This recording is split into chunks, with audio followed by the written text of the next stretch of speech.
Karl Marx के Marxist theory में बुर्जुआसी capitalist society को वो क्लास है जिनके पास मीन्स ऑफ प्रोडक्शन का ऑनरशिप होता है। मीन्स ऑफ प्रोडक्शन का मतलब है फैक्ट्रीज, इंडस्ट्रीज, लैंड, मशीन और कैपिटल जिनके थ्रू गुड्स और सर्विसेज प्रोड्यूस की जाती है। बुर्जुआसी बेसिकली कैपिटलिस्ट क्लास होती है जो इकोनॉमिक रिसोर्स को कंट्रोल करती है और प्रोडक्शन प्रोसेस को मैनेज करती है। बुर्जुआसी का रेज स्पेशली इंडस्ट्रियल रिवॉल्यूशन के बाद हुआ जब यूरोप में इंडस्ट्रीज को फैक्ट्रीज का रैपिड डेवलपमेंट हुआ। इस पीरियड में जो लोग इंडस्ट्रीज और बिजनेस के ऑनर बने उन्होंने ग्रेजुअली इकोनॉमिक पावर को कंट्रोल कर लिया। इसी कैपिटलिस्ट क्लास को मार्क्स ने बुर्जुआसी कहा है। इनका मेन ऑब्जेक्टिव प्रोडक्शन के थ्रू मैक्सिमम प्रॉफिट अर्न करना होता है। कैपिटलिस्ट इकोनॉमिक स्ट्रक्चर में बुर्जुआसी और प्रोलेटरेट के बीच एक क्लियर डिवीजन होता है। बुर्जुआसी वो क्लास होती है जो प्रोडक्शन के मीन्स की ऑनर होती है, जबकि प्रोलेटरेट वर्किंग क्लास होती है जिनके पास कोई कैपिटल या रिसोर्सेज नहीं होते हैं। इसलिए प्रोलेटरेट को अपनी लेबर बुर्जुआसी को सेल करनी पड़ती है ताकि वो अपनी लिवलीहुड अर्न कर सके। मार्क्स के अकॉर्डिंग बुर्जुआसी कैपिटलिस्ट सिस्टम में एक डोमिनेंट और पावरफुल क्लास होती है।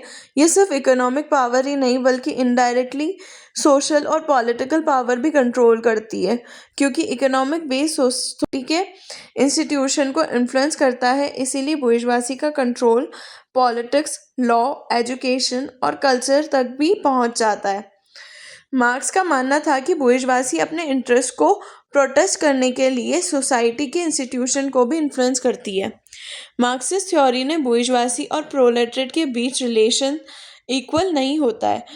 बुर्जुआसी वर्कर्स की लेबर से प्रॉफिट अर्न करती है। वर्कर जो वैल्यू क्रिएट करते हैं उसका एक छोटा पार्ट वेजेस के फॉर्म में उनको दे देती है और जो एक्स्ट्रा वैल्यू बची रहती है उसे बुर्जुआसी प्रॉफिट के रूप में रख लेती है।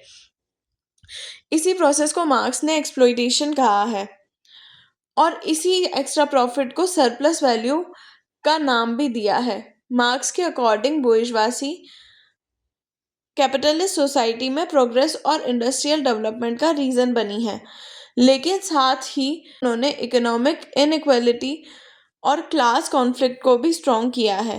कैपिटलिज्म में बुर्जुआसी और प्रोलेटरेट के इंटरेस्ट ऑपोजिट होते हैं, इसीलिए इन दोनों क्लास के बीच स्ट्रगल डेवलप होता है जिसे मार्क्स ने क्लास स्ट्रगल कहा है।